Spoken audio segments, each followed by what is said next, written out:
నాకు ఒక విలేకరి మిత్రుడు ఫోన్ చేసినాడు, ఒక ఆత్మీయ విలేకరి. అన్న బీజేపీ వాళ్ళు 5 కూడా ఓడిపోతారు, వచ్చింది నిజమేనా అంటే మరి నేనేం చేయాలా బాబు, నిజంగానే ఓడిపోతుంది, వచ్చింది రిజల్ట్ అది, నేనేం చేయాలా, దాని ఆశ్చర్యం ఏముందండి అని నేనన్నా. అంటే 5 ఒక్కడికి గెలవడాను. ఇదే 5 జిహెచ్ఎంసీ ఎన్నికల్లో ఈ 5 నియోజకవర్గాల్లో ఒక కార్పొరేటర్ గెలిచిండా బ్రదర్ అని అడిగాడు, గెలవలే. అదే ఇప్పుడు రిపీట్ అవుతుంది కావచ్చు, that may not be a surprise, వినడానికి కొంత నమ్మకం రాకపోవచ్చు. ఇదే విషయాన్ని మనవి చేస్తా ఉన్నాం మీ అందరికీ. జిహెచ్ఎంసీ ఎన్నికలు వచ్చినాయండి, నేను సర్వే చేయించింది. సర్వేలో ఇనీషియల్గా నాకు వచ్చింది 80 సీట్ల కన్నా ఎక్కువ గెలుస్తారు కార్పొరేటర్లు, నాకు రిజల్ట్ వచ్చింది.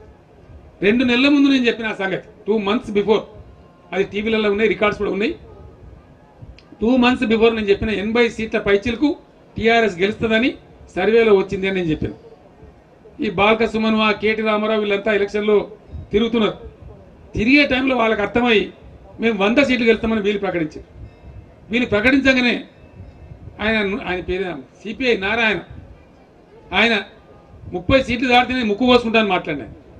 నేను నారాయణ నీ ధైర్యమైన రిజల్ట్ నాడు మాత్రం హైదరాబాద్ ఉండకు, ఆయనతో ఎవడన్నా శివ ముక్కో కోస్తే లేని పంచాయతీ అని చెప్పి అందరి అంచనాలు కింది మీద చేసి జిహెచ్ఎంసీ చరిత్రలోనే ఫస్ట్ టైం టీఆర్ఎస్ పార్టీ ఏకపక్షంగా 99 స్థానాలు గెలిచింది.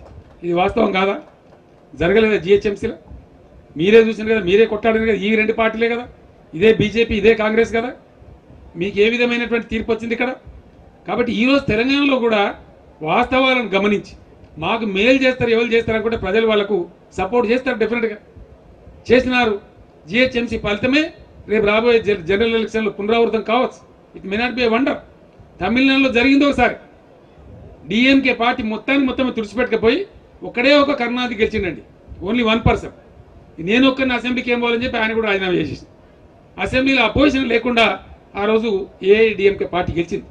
గొప్పగా పనిచేస్తే, మంచిగా పనిచేస్తే, వాళ్ళకి నిజంగా న్యాయం జరిగితే ప్రజలు కడుపులో పెట్టుకొని గెలిపించుకుంటారు.